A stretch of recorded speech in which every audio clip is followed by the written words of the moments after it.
पुढच्या बातमीकडे 5 जुलैला होणाऱ्या विजयी मेळाव्यासाठी ठाकरे गट आणि मनसेचे नेते हे कामाला लागलेत।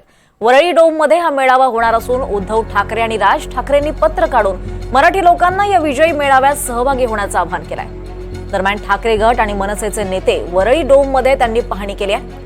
5 जुलै रोजी वरळी डोम येथे होणाऱ्या विजयी मेळाव्याच्या अनुषंगानं दोन्ही पक्षाचे नेते एकत्र आले। मनसेकडून संदीप देशपांडे, बाळा नांदगावकर, नितीन सरदेसाई आले होते, तर ठाकरेंच्या शिवसेनेकडून अनिल परब उपस्थित होते। दरम्यान या दोन्ही गटाच्या नेत्यांनी या जागेचा आढावा घेतलाय।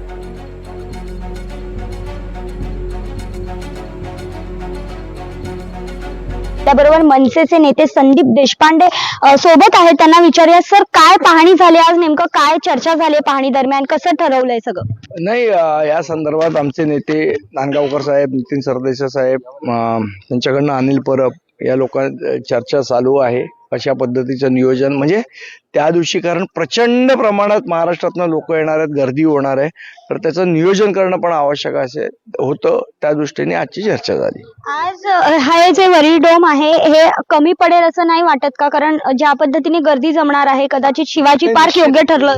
शिवाजी पार्क पण पावसामुळे आणि शेवट काय, शिवाजी पार्कला एक मर्यादा आहे की तुम्ही किती मेळावे वर्षाला करू शकता, त्यामुळे शिवाजी पार्कला करणं शक्य नव्हतं। त्यामुळे आता ह्याच्यापेक्षा मोठं तर नाहीच आहे अवेलेबल, त्यामुळे इथे सगळ्याचं नियोजन करणं आवश्यक आहे। सर, एकीकडे आपण जर बघितलं तर जे सत्ताधारी आहेत ते असं म्हणतात की बॉम्बे स्कॉटिश मध्ये स्वतःची मुलं शिकवली आणि इथे भाषेसंदर्भात वादविवाद करायला तयार आहेत। कसं बघता या त्यांच्या विधानाकडे? मला असं वाटतं आता ह्यांचे बऱ्याच जणांचे, भाजप नेत्यांचे जावई मुस्लिम आहेत, सुना मुस्लिम आहेत, मग ते हिंदू नाहीत असं आम्ही म्हणायचं का? याचं पहिलं उत्तर द्यावं।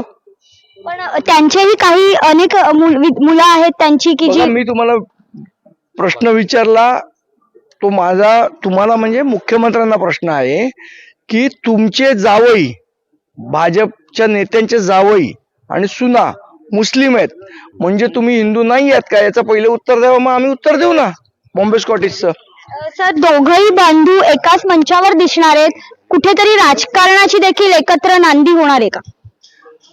मला असं वाटतं आपण हा जो विजय आहे, हा मराठी माणसाचा विजय आहे, हा राजकीय चष्म्यातनं बघू नये, हा मराठी अस्मिता आणि मराठी एकजुटीचा विजय आहे। धन्यवाद सर आमच्याशी बातचीत केल्याबद्दल। तर एकंदरीतच दोन्ही बंधू एका मंचावर 5 तारखेला दिसणार आहेत। मराठी माणसासाठी आम्ही एकत्र येतो असं त्यांनी सांगितलंय। मात्र येणारे महानगरपालिकेच्या निवडणुकांच्या पार्श्वभूमीवर हे दोन बंधू एकत्र येणार का आणि नेमकं कार्यकर्त्यांना आणि जनतेला ते काय संबोधणार हे बघणं देखील तितकंच महत्त्वाचं ठरणार आहे। व्हिडिओ जर्नलिस्ट अरुण पेडणेकर सह मी भाग्यश्री प्रधान आचार्य, NDTV मराठी, मुंबई।